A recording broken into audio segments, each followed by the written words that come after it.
Hi, this is Shauna, the CEO and founder of Fuel Talent. One of the things I have loved most in my 25-year recruiting career has always been the stories that people tell. Stories of leadership, career choices, company ideas, and team building. My inspiration for starting the What Fuels You podcast came from being curious about people's lives and wanting to help share their stories. What path brought them to this place? What decisions did they make that led to failures and successes? Who influenced those decisions, and what lessons were learned along the way? I hope you enjoy the What Fuels You podcast. On today's episode of What Fuels You, I'm talking with Gena Cook, founder and president of Navigating Cancer. Gena has close to 30 years of healthcare experience, with over 27 of those years working directly to help cancer patients.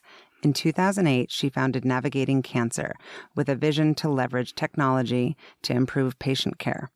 They support over 1 million patients and thousands of cancer care providers nationwide to lower costs, improve patient satisfaction, and drive better outcomes. In addition to her company, Gena sits on several boards, including the NCCN Foundation and the WTIA. She's a wife, a mother, and a friend. Welcome, Gena. Thank you, Shauna. You're welcome. Thanks for coming. I'm super psyched to interview you. We're going to start with rapid fire, which you know because apparently you've listened to the podcast, which is so flattering. Yes, I have. Thank you. Okay, so what was your favorite subject in school? Oh, that's a hard one. I think like the language arts, sort of reading, writing, history. I was thinking that just from your personality, I just had this weird gut feeling, but then I was like, maybe it's something like math and science-y because of, I don't know, being in the healthcare field. No, I was actually pretty good in math. And then I think in 7th grade, they skipped me a grade in math, which was fancy, which was really a bad move. I mean, math is like a language. You can't you have to layer. You have to layer. And that was a really strange, as I think back, it was very strange. Yeah. Is there an app that you can't live without that you use every day? I think the biggest app that I use is Life 360 because I have 2 teenagers. To track the kids? Yes, to track the kids. How old were you when you first realized that you had leadership skills? Oh, that's a great question. I don't know. I think as a kid, I just naturally did a lot of things that I think are kind of funny as I think back to it. Like like book-a-thons and read-a-thon. I mean, I was always knocking on my neighbor's door to give me money for something. I don't know if you remember like the Jerry's telethon, for muscular dystrophy. Like I don't know, I was maybe 10 and I called in or mailed in for a carnival kit, and I threw a carnival in my neighborhood to raise money for Jerry's kids. So I just did kind of crazy things. Yeah, I love that. What's your favorite book you most often recommend for pleasure? That's a good question. Your favorite book? I have my favorite startup books. Oh, what's his favorite startup books? Yeah, my favorite startup books, there's 2. So The Hard Thing About Hard Things, so by Ben Horowitz, and Shoe Dog. By Phil Knight. By Phil Knight. Those are 2, because I think that, when I started Navigating Cancer, you'd go to these meetups, you'd go talk to other CEOs, and everybody was talking about how, they're killing it. Like their business was doing so incredibly well. They're just posturing. I know, but you didn't know that at the time. And I think those books were really freeing for me because I realized, starting a company is really hard. It's really difficult. And those books were really empowering for me because you didn't feel alone. I felt like, it's supposed to be hard. And when it's supposed to be hard, then you say, let's just go after it. Yeah. But when you don't know it's supposed to be hard and it's hard, you think, what am I doing wrong? Yeah, something's wrong with me. Yeah. Okay, this one's an easy one. Mountains or beach? Beach. Do you ski? Yes. But beach. I like beach too. If you could have lunch with one person, dead or alive, who would it be? Ruth Bader Ginsburg. Did you see my post on Facebook? Yes, I did. I have gotten more so jealous. Love out of that post. For those listeners who are not on Facebook with me, I was on the plane with her coming from Lisbon to Washington, D.C. and sat next to her for 9 hours and took a picture and posted it. And it was nuts. People I haven't talked to in like 25 years are texting me I know. freaking out. I know. It's really amazing. She's pretty amazing. She's little, and I wanted to like bubble wrap her. I know. She's amazing. And what she's done to inspire like a new generation of young women. Well, this high school kid came up to her at the end of the flight and like thanked her for all that she's done and like wanted to hug her. And I was happy that the high school kid knew who she was and that my kids know who she is. Yeah. I mean, she's a celebrity. Yeah, she she's really a celebrity. is. RBG's in the house. I mean, it's amazing. I know. Okay. So let's start from the beginning. I know your sister, as you know. Yes. And is she your only sibling? No, I have another sister who's 12 years younger than I am. And so are you the oldest? I'm the oldest, yep. And you were raised where? I was raised in a suburb of Tacoma. What was your upbringing like? Because Deanna's also kind of mover and shaker. And I don't know your other sister, but I'm assuming you've got kind of 3 rock stars. I don't know. Our upbringing was pretty normal, sort of middle class. My parents, ran a small business. My mom worked. They both worked? And did you go to private school or public school? Public school. Public school. And were you a good student? I was a good student, yes. And were you one of those people who had a purpose, or you were just like a good student because you were hard on yourself? A good student because I was hard on myself. Like I call myself a recovering perfectionist because I don't think you're recovering.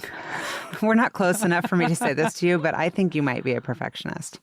No, but I'm working on not being it. Like you just have to figure out what's good enough and be okay with being good enough, and figuring out when you're just going to really dig in and be amazing and when are you going to be just okay. So then you ended up going to UW. Yes. Was that kind of like everybody around here in Seattle goes to UW and there wasn't much thinking beyond that? Or was that your dream school? No, my dream school would have been like a very small liberal arts school on the East Coast. Like I wanted to get away. And my dad had a small business and the bank called his loan at that time. And it was really, what we could afford to do at the time. And so, I was a very good student. I had nearly perfect grades. And I wanted to explore the world and get away and do something different. And but the UW was my sort of, the best choice with what we could afford to do at the time. With the circumstances. Yeah. And are you more like your mom or your dad? What are your parents like? Are they married? So my dad's passed away. Okay, I'm sorry. He passed away 8 years ago of cancer. And my mom, I think I'm a little bit of a combination of both. So my dad is like his nickname was Clean Gene. So, and he was just a really good, kind person that always did the right thing. And so my sisters and I talk a lot always about what would dad do? We really admire him a lot and really aspire to be more like him. So I'd like to think that I have some of his traits because he really, was a wonderful, wonderful person and just a really kind person that always wanted to do the right thing by people. And then my mom was, just had a lot of grit and determination, really smart, really kind of street smart. She understood people. I grew up always, one of the things I always said to my parents was I had this really strong sense of sort of social justice and what was fair. So I was always saying, that's not fair. That's not fair. And my mom was just always saying, you know what, Gena, life's not fair. Go be an attorney. Go make the world different. Go improve the world in some way. But she was just like, suck it up and just make it happen. Go do it. I got a lot from that. It's interesting how many people describe their moms as the kind of grit, determination. I just find it interesting that, maybe what would they have been doing if they were given the platform and the opportunity? Yeah. So your mom worked, but she worked with your dad in the family business. And what kind of business was it? Yeah. So she worked, she was mortgage broker, in a bank. So at that time you did mortgages out of a bank. So that's what she did for years and years. And then when my youngest sister was born, when I was 12, then she went to work with my dad. And so my dad owned a used car dealership in Tacoma. It's still there, Gene Pankey Motors, and, was a small businessman. And so what role do you think birth order has played in your personality and your identity, being the oldest of two other women? Yeah, that's a good question. My younger sister, she's a very strong personality, but she's also, I think followed a lot of what I've done as well and watched and followed a lot of things that I've done along the ways. I think she would say that as well, which is interesting because she has such a strong personality as well. So it'd be interesting to see what she would have done as the firstborn. So she seems like a firstborn personality to me for some reason. Yeah. I mean, she's got that kind of get up and go. So you went to UW and studied marketing. And how'd you choose marketing? I wanted to get a job. So I went, business. I chose business. And I think I just more, resonated, being good at language and good at, I just think I resonated with marketing. And so I got a marketing degree and then I went and said, okay, how am I going to get a job? And they said, you have to go into sales, right? You have to start in sales, go get an MBA, and then you can be in marketing. And I was like, oh, I got to go into sales. Like, I don't know if I'm a salesperson, but that's what I did. So that's what you did right out of school? Right out of school. So how did you go about getting your first job? What steps did you take? I'd had jobs, I'd worked and I'd had lots of jobs. So I'd had experience. That was good. But I went on the campus recruiting and I just interviewed and that's where I got my first job. And at that time, what was interesting is I was looking at two different jobs. I wanted to sell either pharmaceuticals because I thought, hey, I'll talk to doctors and, it'll be kind of technical and it'll be interesting and it's something important, selling medicine, that sounds important. But at the same time, I interviewed with GE and at the time, Jack Welch was the CEO. He was really into leadership development. He's sort of a famous CEO. And I interviewed with GE and they said, hey, you're going to make a lot more money and it's going to be a really interesting job. You should do that. So that's what I did. I sold commercial and industrial lighting. I moved to San Francisco. So I worked with distributors to relamp, the Bay Bridge and the Stanford Library. And so it was very interesting. So right out of college, you moved from Seattle to San Francisco. I did. And how long did you stay there in San Francisco? 6 years. So I was in San Francisco for 6 years. So that's exactly my path. Yeah. I went straight from UW to San Francisco for 6 years. Then I went to New York and you came back to Seattle. Oh, I went to Princeton, New Jersey. Oh, you went to Princeton, New Jersey. Yeah. And tell me about that experience. So I, worked in San Francisco, worked for GE for a bit, and then went into pharmaceuticals, did a couple different jobs there, and then got promoted to Princeton, New Jersey. So that's how I ended up in Princeton. And, great experience, being on the East Coast. I bought my first house there. So that was, I was single and that was in my 20s and kind of scary. Like, oh my gosh, am I going to stay here for the rest of my life? Right. And then I don't know, maybe a year later, they called me up and said, hey, we have this, you're from Seattle, right? We have this position in Seattle. Do you want to go to Seattle? And I was like, it would be weird to say no to go back home. Yeah. So I said yes. Were you conflicted about it? Like, hey, I'm kind of just spreading my wings now and feeling really independent. I can't remember what, I think I just was like, it seems too good to be true. Like they were going to reload me. They were going to help me sell my house and help me buy a new house. And it just seemed like, how can I pass this up? Yeah. Had you met your husband at that point yet? No, I hadn't met my husband. Yeah. Right. So you were very career-minded. Yes. And were you kind of a workaholic at that time? Yes, I think I still am. And so walk me through what the kind of reintegration into Seattle was like and when you decided to transition to become an entrepreneur. So, I've always, reintroduction to Seattle was pretty interesting because I was worried. Like I'd been away for 6 or 7 years by this time, and I thought, well, am I going to get reconnected? But it was, I had a lot of friends here, and so that was really pretty smooth transition, and it was really fun to get reconnected into Seattle. I always had a job where I traveled a ton, so I've always been traveling. I've always been gone a lot from Seattle, and so I worked. I met my husband at that time. I started having kids. How did you meet him? So I was on an airplane with, sitting in the same row with a friend of my boyfriend's in San Francisco.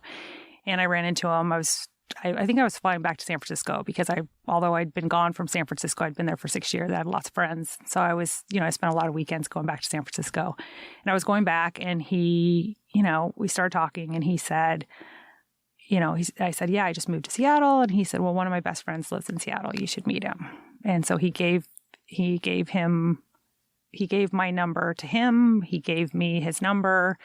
And I didn't call, but he called. And so we met, at like 9:00 for a drink on a Thursday night so we could get in and out quickly if it didn't work out. And, the rest is history. Oh, that's great. And he wasn't even probably thinking, he's just thinking a nice person needs to meet another. Yes. And he said... Is he taking credit now? I think he's taking credit. But what he told my husband at the time was, hey, you should meet Gena because she's from Seattle and she's going to have a lot of friends. Oh, so that was like you're the anchor to this kid getting anchored here. Yes. And did he describe you in any other way? Like, did he know what he was getting into, marrying and getting serious with a hard-driving woman? I don't know. We've never really talked about it. So he is pretty interesting because he was raised by his mom. So his dad was a fighter pilot, was in 3 wars, and ended up being shot down in the Vietnam War. So he's missing in action when Dan was 3. And so his mom raised him. So his mom raised like 6 amazing children. Dan's the youngest. And so I don't think he ever really thought about that. I think he just, had this amazing, strong woman that raised him. And so that was the example he had. So I don't think he's ever... That's great. That's awesome. And so so you move back here, you meet your husband. And then when did you get the idea for navigating cancer? So I, took increasing roles. So I moved back here, worked for a pharmaceutical company, took increasing roles. They wanted me to move back to New Jersey, right? They wanted me to do the next thing. And I'd met my husband and I started having children and my family was here and I didn't want to leave. And so they sent me down to a company in San Francisco. And I worked at this company in San Francisco. It was a little healthcare services company that was owned by the pharmaceutical company. And so you were commuting? I was commuting. So I traveled. My gosh. Yes. So you leave like a Monday morning, come back a Thursday night kind of thing? Yeah. With kids? With kids. How did you do that? Did you have a live-in nanny or did your husband stay at home? We just did it. I mean, you just don't think about it. You just do But who was caring for the kids? So we had a nanny, not a live-in nanny, but a day nanny. Yeah, and wow. Dan didn't travel, so that helped. And he was really supportive. But it was difficult, And then and then that company, we ended up spinning that company out of the pharmaceutical company. We became private equity owned. And then things got really crazy because we bought a company in Nashville. So I had an office in San Francisco. I had an office in Nashville. I ran a $3.5 billion P&L, people reporting to me all across the country. And at that time, things got really crazy. And so, we didn't expect, it to be that crazy, but it was. So Dan was at Microsoft at the time, and he worked for this really amazing woman who had worked part-time, and he asked her, hey, can I go part-time? And so he worked for a couple years part-time while I did that because it was really intense. And then we ended up selling that company. And one of the things that we did when we were a private company was we had this technology embedded in physician offices all across the country in cancer. And we started looking at and researching, and I was kind of heading this up, is how do we open that up and give patients access to their health information? How do we do something directly for patients? And so that's when I first became interested in that. It was 2005. We ended up selling the company in 2007. And so I just became an accidental entrepreneur. Like that idea was really interesting to me to be able to do something directly for patients. For me, it was always about the patient. Early on in my career, I had the fortune, I had some doctors and nurses that asked me to talk to their patients in support groups. And so I had that early access to patients and to what the impact was for patients. And so to be able to do something directly for patients was When you initially came up with the idea, what exact problem were you trying to solve? So because I was at this other company and we launched this technology, it was a workflow technology within physician offices. Ultimately, the reason why the other company bought us was because of this technology, because we had this technology embedded in the workflow. It was very valuable. And so I knew that that was very valuable. And so the concept was, how do you use technology, embed that into the workflow, give patients transparency of their information, give them the information they need so they can participate in their care, but help doctors take better care of patients. So, healthcare is really behind from a technology perspective. It's 10, 15 years behind other industries. And so that was the concept. Like what we did in the features and functions, grew and changed over time based on what providers were willing to do and the problems that they had. But that was the concept. And so who were you targeting as customers? What was the business model? So the business model was, we started out by building a consumer service because we wanted to see what patients would do. We wanted to see what patient behaviors were. And so we started with the ability for patients to do, come in on their own and manage their own health care and connect with other patients. So there was a community and they could connect with other patients and they could keep track of all of their appointments and their health records. And we quickly realized that in order to have scale, in order to do this and make greater impact, the people that they trusted the most was their doctor. And so we wanted to figure out how we could help patients, but help doctors as well. So we became software as a service model for cancer programs across the United States who buy our service. We connect to their electronic health record systems. And we become a workflow or data-driven workflow tool for providers to take better care of patients. And we have this login for patients and caregivers and family members so that they can better manage their care. Got it. And so that was in 2008 when you started. And how did you fund the company? Was this all self-funded? Did you have angel investors? So I was really lucky when I was, working at this previous company. I took a vacation day and went and flew down to a venture capitalist with sort of a concept and idea. It was 2008, which was kind of crazy because it wasn't a great time. But they gave us a little bit of seed money. So we The very first person that you asked? The very first person that I asked. And who's that? Rustic Canyon Partners. I know Rustic Canyon. Yeah, so they are still involved. They gave us a little bit of seed money. I mean, it was enough to build a prototype. It was enough to go out and research the opportunity. And then... And who was with you alongside you at that time? So it was pretty much me. I had two people that really wanted to create a doctor directory that were working with me that really wanted to create a doctor directory. And, we researched that opportunity and it wasn't an opportunity that I thought would make an impact in the marketplace, that we wanted to improve the way patients were taken care of. And, we had to engage the doctors. We didn't need to rate them. And so, and I felt like that was a feature, not a business at the time. And so, but it was mostly me. I was the only one, working on this full time. And so when did you eventually realize you wanted or needed a co-founder? Or another person to help you? Yeah. So when we got our Series A, so we did the seed funding and Rustic Canyon, said, hey, as we went for our Series A, they were trying to figure out whether they wanted to do this or not. They were, technology, SaaS businesses. They didn't do anything in healthcare. The managing partner of the firm at the time was really a big supporter of Obama. And, he was reading what Obama was saying about healthcare. And so I think at the end of the day, he called me up, when they decided they were going to do the Series A and said, Gena, everything you're talking about is what Obama's talking about. Like, I think we're going to do this. And so he said, at the time, he said, hey, you go find the industry, cancer, the space, go find, a technical person, a partner with you, go hire a technical partner and we'll close on the Series A. So that's when I met Michael Graff, who became the co-founder, and we've been really building the business together over the last 10 years. Wow. And so how many employees do you have today? I think close to 100 now. Wow. And so how have you gone about shaping the culture? And how was it then versus now? It's a different set of challenges and opportunities.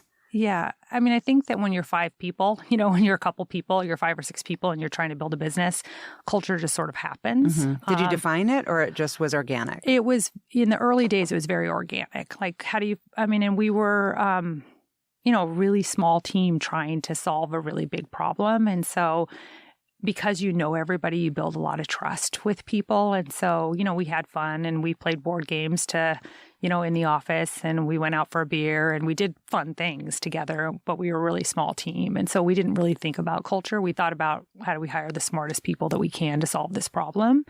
I think that when we were, 15, 20, 25 people is when we said, hey, we really need to think about this. And so we brought somebody in that did a bunch of focus groups with our employees about what kind of culture did people want to work for. And we were really lucky because we have this incredible mission and, we're doing something directly for cancer patients. And so people, that really resonates with people. People want to join and solve a problem such as this. Do most of the people that work there feel deeply connected to cancer in some way? I think that just naturally people apply that have a deep connection, right? And so you have people that have deep connections, but also cancer is pervasive. Yes. 1 in 2, in our lifetime, our risk is 1 in 2 of us will get cancer. We have a 50%, chance of getting cancer, and it's 1 in 3 in men. And so we've all been touched in some way. And so it's not important that somebody has a direct connection, but it's important that somebody cares about the problem, right? Of course. That they're passionate about the problem and they want us to work on this problem. And I think people don't come to the company unless they care and want to work on this problem. About the mission. Yeah, for sure. Versus some other problem. Yeah. And so how would you describe the culture today? I think culture continues to evolve and change. And I think that, when we were 25 people, we worked very hard at being very purposeful about what is the culture. We wanted people that really cared about this problem. We wanted people that really cared about our customers, that wanted to do the right thing, that were really good people, right? And I think that as you continue to grow, I hope those core fundamentals continue to stay, and that we continue to be as purposeful about what we're trying to build and the team we're trying to build, because it is all about people. And how would you describe what it's like to work there for people that might want to work there that are listening? You get to work on a really hard problem with a really great collaborative team, right? And so I like to think that there's not egos, that people are problem solvers, and that's really fun. That's what I get excited about. And what are you like as a leader today? What words would your team use to describe you? I think people would describe me as kind of visionary. Like, I've been doing this so long that I can connect the dots, right? I can see, I've been in this space for nearly 30 years. And so I understand the problem from so many different places. The other way they would probably describe me, although what we're doing is not easy, because I can see and connect the dots, I think it's easy. So I'm always trying to simplify things. And I'm always saying, hey, this is super easy. Like, this is easy. We can do this. So you're optimistic. I'm optimistic, and I deeply care about people. I think the way you build a team is that you really understand people's strengths and weaknesses. You really understand what they're trying to achieve in their career. You really try to understand what makes them tick so that you can get the best. You can get the best out of them, and they can have the best experience working at the company. So that's really important to me. I want people to come into the company, and I want them to say this was one of their best experiences that they've ever had. That from a career perspective, from a team perspective, from a financial perspective, it checked all the boxes. And what is your recruiting philosophy and process? The philosophy is just go hire the best people. Yeah. Some of the issues that I'm hearing from our clients, and thank you for your business because we get to work with Navigating Cancer, but is, some of the big companies that are coming into Seattle and making it really impossible to draw talent, especially tech talent. Comp is just becoming a huge issue. And also titling keeps coming up. Are you guys able to distinguish yourselves because you really are changing the world in a way that you're like, that doesn't come up for us? Or does it come up for you also?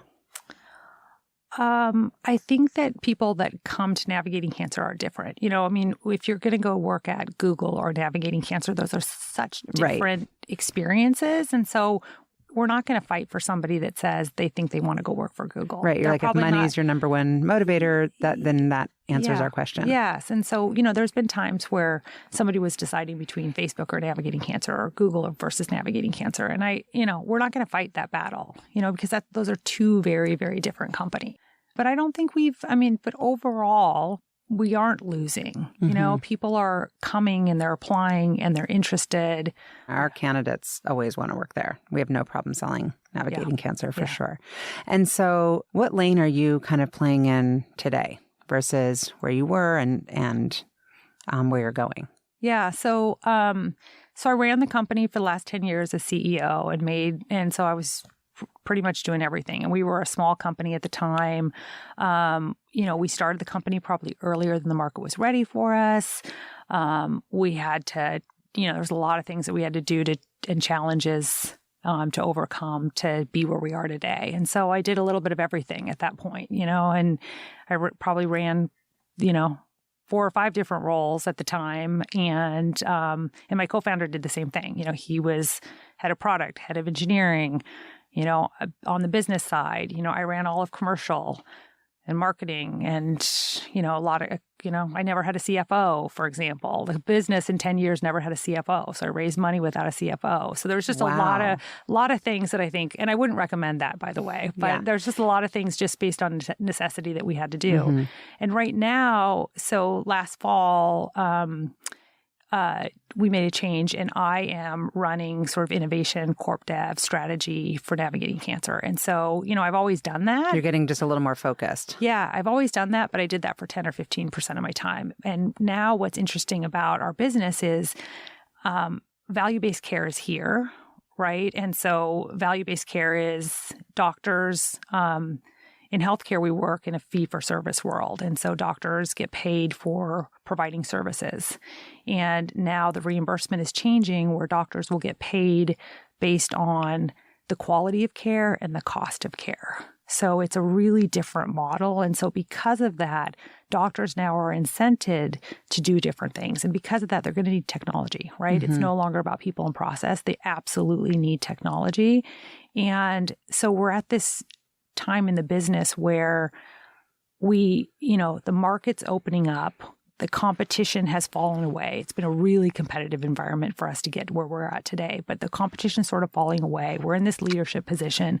And so I'm focused on how do we accelerate the company? How do we move into different growth areas of the company? How do we build strategic partnerships that help accelerate the vision of the company and the growth of the company?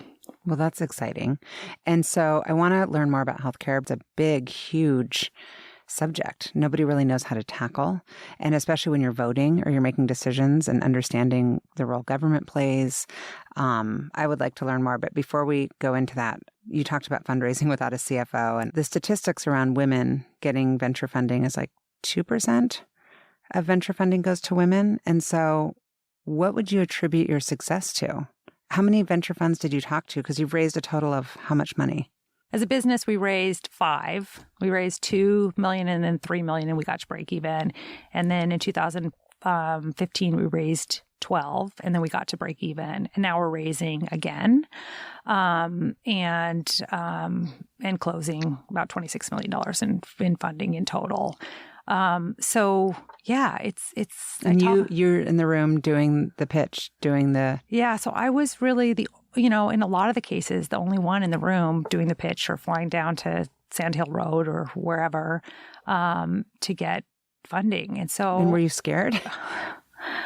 I don't know if I was scared, maybe a little nervous, right? Because I'm doing something I've never done before, and that's interesting and challenging. But I think to your point, the statistics, I didn't really understand or know the statistics, and I'm kind of glad that I didn't. Right. And so, I think with anything, when you're building a business, you just got to go do it.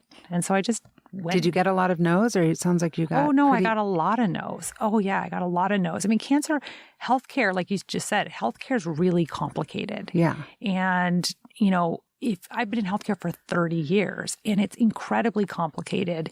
And if you know one part of healthcare, you might not understand the other part of healthcare. And so I did a lot of educating, right? I'd sit with these venture capitalists and try to do a lot of educating. They'd say, cancer's not that big, right? I mean, cancer's one of the biggest markets there is, but there's a small patient population, right? 1.6 million patients get diagnosed every year. It's not 30 million patients, it's 1.6.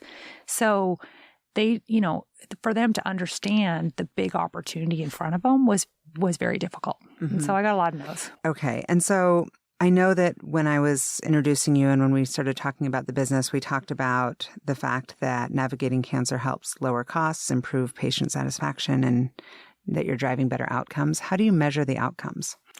In healthcare, there's what's called the triple aim, which is about really how do you reduce costs, keep quality high, improve outcomes, and how do you create a better experience for patients. And so we've been really focused on that. We're building this software solution.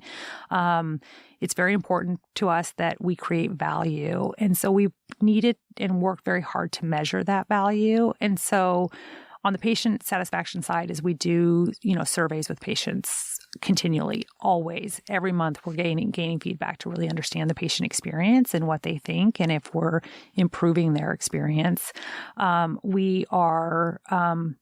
We created an education platform where we help educate patients about their drugs when they're starting it and kind of these medication adherence programs. And with those medication adherence programs, we've looked at our own data to say, what was the percentage of patients that stayed on therapy prior to starting one of these programs. And then after we start the program, we measure at 6 months to say, are they staying on therapy longer? And we've shown every single time that we can help patients stay on therapy longer just by educating them about what to expect, when to call their doctor, when to think about things.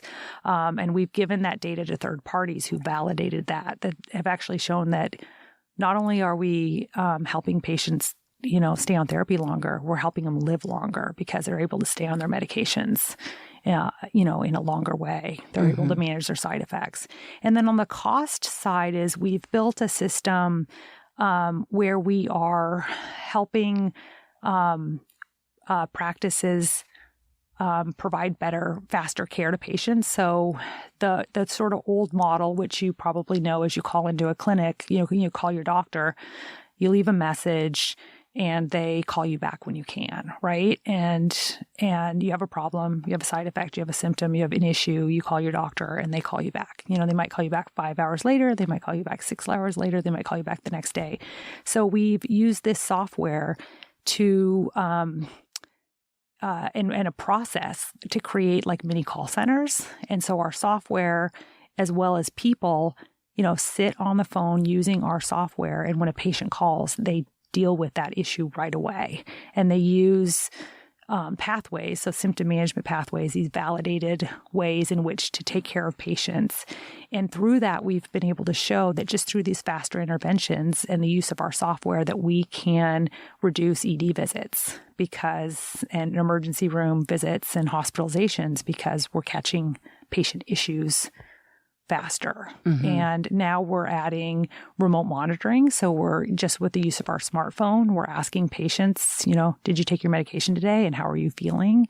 And then we're risk stratifying that. We've patented this. We're risk stratifying that to a triage nurse that's sitting there.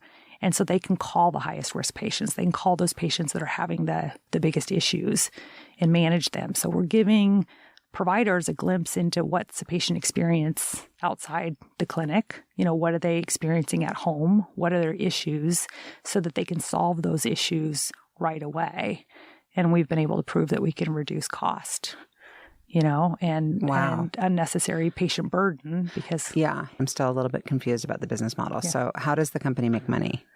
So we are a software as a service platform. For doctors? For doctors. So cancer programs across the United States buy our services. And then we provide services also to pharmaceutical manufacturers. So medication adherence programs, we embed their content into our system to help patients stay on therapy longer and to reduce the burden for clinics. Clinics get that content via paper brochure that that they may or may not be able to give to a patient. So we just automate that whole process so it happens. And now we're looking at, we're talking to a lot of payers about how do we build a business model for payers? How do we look at other revenue models? And that's what I'm, that's what you're working on. Yeah. So if I'm a person who has a friend who gets diagnosed with cancer, should I be saying, hey, check out Navigating Cancer? And if so, do they need to make sure that their doctor is on Navigating Cancer? Yeah. I mean, we have a consumer service. So somebody can go in, they can log in, and they can get connected with other cancer patients. They can, sort of manage their care on their own. But there's, when you get diagnosed with cancer, it's pretty overwhelming. You depend on your doctor more. It's an overwhelming experience. And so there's a lot of friction with doing it on your own. And so the better way is when everything, you log in and everything just appears there and you have that connection to your doctor. So that's how we serve most patients. That was how we create more value is through the doctor. And today we have about 10% of cancer patients on our platform, 10% of cancer doctors in the U.S. on our platform. So we have a huge opportunity to grow. And our competitors are just paper. Like it's just blue ocean, meaning that this just doesn't exist in the marketplace today. And we signed It's unbelievable that it doesn't exist because it seems so needed and so obvious. If a patient says to their doctor, hey, can you please get on Navigating Cancer? That's helpful for navigating cancer, right? That is helpful, but it's not a really simple process because the cancer program has to buy the service. We have to connect to their EMR.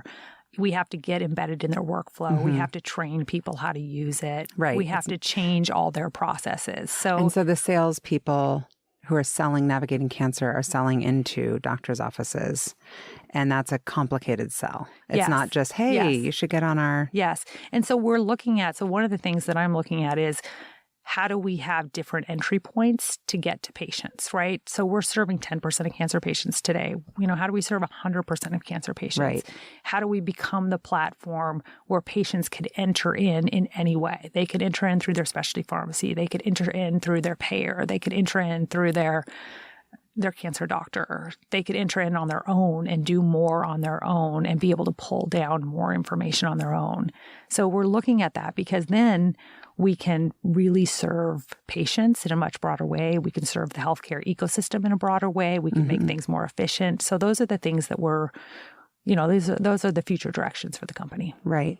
And so tell me about some of the partnerships. I know that you're doing a collaboration with McKesson. And how did that come to be and why McKesson? So our biggest competitor over the last couple of years has been EMR vendors. So the electronic health vendors. Providers want simplicity. They want one system. And so EMRs have, we've had to fight this battle of, well, my EMR might do what you're doing. And so EMR, electronic health record or electronic medical record. Okay, sorry, I should know that. Yeah, so the digital systems within a practice. So all the paper charts that you used to have when you go to the doctor, now they use use that. The paper chart has been digitized into an electronic. Like my chart. And And so those have been our biggest competitors. And so McKesson has an EMR and they were a competitor. And so over the last 3 or 4 years, we've been calling on their customers. And so it was really a grassroots thing as their customers started to ask for services like Navigating Cancer. And so that's what really brought McKesson to the table. And it's huge validation because it's an EMR vendor. It's a physician services organization because McKesson sort of owns some practices across the United States. For them to raise their hand and say, okay, we're not going to create this. We're going to partner with the best company out there was incredible. Huge validation for us. And, congrats. Thank you. And that gives us the opportunity really to double or go 2.5 times, to get to 25% or 30% market share. Yeah. Oh, that's exciting. Well, thank you on behalf of everyone for all you're doing for so many of us who have loved ones who have been diagnosed or who we've lost to cancer, including your dad. Yeah. Thank you. So moving on to your more personal life, some women don't even want to be asked about balance because it's like, we're not asking the men about balance, but it's a real thing. You're a mom and you've got 2 kids. I do. They're teenagers. Yes. The 360 thing. Yeah. And so how does your kind of Venn diagram of your life work? I mean, are you merging social and business and kids all into one, or are you really compartmentalized? Yeah. Or how are you doing all this? I mean, I think that the best way to describe it, and I think this is an area that is emerging for me as I'm trying to figure it out. And as my kids become teenagers, I'm years away from being an empty nester. It's not that far off. I have been very two-dimensional. I've been very much, very driven from a work perspective. How do I go build a business? And that's been all consuming. And then I've been, okay, what do I do? How do I take care of my family? How do I be a good mother and a wife? And so, how do I get connected to my friendships through my kids, right? And through what they're doing. And so now it's this time of, as I'm thinking about it, is how do I just expand that? What do I want to do? How do I want to think about it? But I've been very two-dimensional, just pretty deliberate about your time. Yeah. And I haven't had a lot of time. And are you exercising, or what's your self-care situation? Because you always look amazing. You don't look like a woman who's traveling and working her ass off with 2 kids. I try to incorporate that in when I can, but I don't have a huge ritual either. And I don't do it as much as I should. Well, because I find traveling is a huge disruptor to any sort of self-care. Yeah. Yeah. I wear an Apple Watch and I try to get my steps in. So that's good. Yeah. So that's actually good. Yeah. You could do walking. We could be doing a walking podcast. That would be great. Very efficient. Yes. We could check all the boxes. Exactly. And how are you deciding where to spend your time as far as board work? What's NCCN Foundation, and how did you choose WTIA as your 2 boards? So both are sort of healthcare related. So the NCCN is the National Comprehensive Cancer Network. It's the most prestigious cancer programs, academic cancer programs across the United States. And they are the organization that creates the guidelines in which doctors use to treat patients. So they are the body in which payers use to figure out reimbursement and what they're going to pay for. It's the body that helps, it sets the standard of how treatment will happen in the United States and actually in the world across the globe. And so I am the chair of the NCCN Foundation, and the foundation is dedicated to taking those guidelines that doctors use and translating those for patients so that patients have the same information in patient-friendly language that doctors use to determine treatment. Oh, that's great. Yes. It's like you're creating bedside manner. Yes. Well, like, hey, here's the situation in layman's terms. Yes. And, cancer is really complicated. It changes all the time. Oh, that's great. There's I didn't new realize. drugs. And so these patient guidelines, every patient should get these guidelines at diagnosis. Yes. They're free. You can buy them if you want a paper copy on Amazon, but but they're on the web, and every patient should be. So that's, being involved in that is very patient focused, but I really believe in the product. I really believe in the company. And so, chairing that foundation and figuring out how we're going to grow and how we're going to get those guidelines into every single patient at diagnosis is something I'm really passionate about. And then the WTIA is I'm on the benefit trust. So this is the kind of for-profit arm of the WTIA that is the Washington Technology Industry Alliance. And the benefit trust is the organization that supports companies, in Washington. Yeah, we're members. That is where you get your health insurance. So where you get your health insurance, where you get your 401k. And so that, they're building a product to help tech companies provide benefits for, employers across the state, and looking at how do they take that platform and move to other states. So it's a pretty exciting time for the WTIA and what they're doing there as well. Yeah, it is exciting. You're one of the baller women, and you're so humble and kind of under the radar, which I love. So I'm happy that you're on the podcast, because I feel like it's like your debutante ball. I'm like, come on. Everyone needs to know who Gena Cook is. And I'm really excited to watch what you do in your life in general, but with Navigating Cancer specifically. Thank you. It's just an awesome company. My final question for you is, what fuels you? In my career for 30 years, I'm sort of middle-aged at this point, which is kind of scary to say.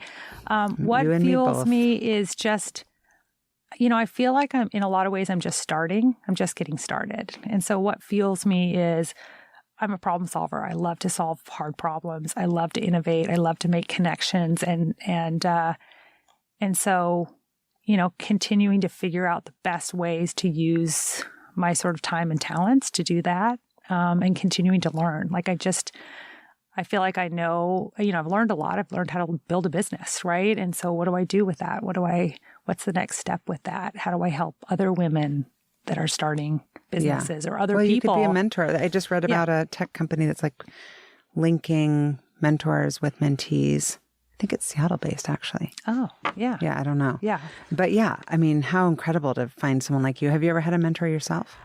I've had a lot of informal mentors, not formal mentors. Yeah. But I am really passionate about just helping people solve, learn from the challenges and mistakes. Well, that's amazing. And hopefully a lot of women are listening to this, because I'm sure all people will be very inspired. So thank you. Well, thank you. Thank you for listening to the What Fuels You podcast. Be sure to subscribe, rate, and review on iTunes, Google Podcasts, or Spotify, and follow us on social media to keep up with the latest news and episodes. You can also contact us at podcast@fueltalent.com to provide feedback, ask questions, and share topics or guests you would like us to cover in the future. We hope you feel inspired by our guests and that we have helped fuel your day. Join us next time for another episode of What Fuels You.